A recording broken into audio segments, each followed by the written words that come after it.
Hello everybody, I'm Joe. I'm a physical therapist here at Freedom. I want to talk about our Radial Shockwave unit that we have here at Freedom. It's pretty rare, I would say, especially in the greater Milwaukee area, for therapists to have access to a unit like this.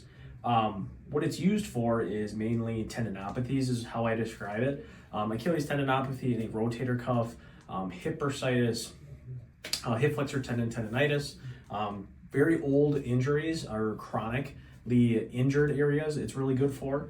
What it does is we use this shockwave head here, and basically what it does is it oscillates. It sends sound waves into the tissue. It creates inflammation, which with old injuries, we want to create new inflammation, which accelerates healing. So the way I describe it with people is you've been dealing with an injury for a couple months. It seems like you plateaued with recovery. We then add this shockwave, which we move. We'll use on my hand, for instance. We move it on the tissue here. It creates new inflammation to get you in a new phase of healing. I always say it also accelerates you into kind of the next phase or the maturation part of healing. So it's really good for people that are dealing with chronic injury and trying to improve that injury and be pain-free. There's a ton of research out there in regards to Achilles tendinopathy.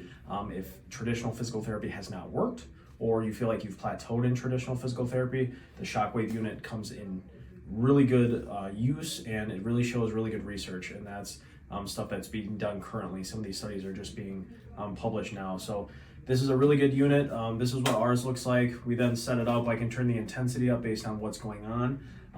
And then I use the foot pedal, which activates the head itself. Treatment takes about 5 minutes just for the shockwave itself. So people come in, just get the shockwave. It takes about 5 minutes. We recommend one session every 5 to 7 days. And then we don't want to take any anti-inflammatories because that just defeats the purpose of the unit. We want that inflammation in there because we're trying to accelerate the phase of healing, like I said. So if you think that you have an injury that would be of use to use the shockwave, or something that's just not getting better, again, tendinopathies, bone stress injuries, any muscle injury too, it's really good for. So if you feel like you want to try this or feel like you're a good candidate to come try it, come visit us here in Fox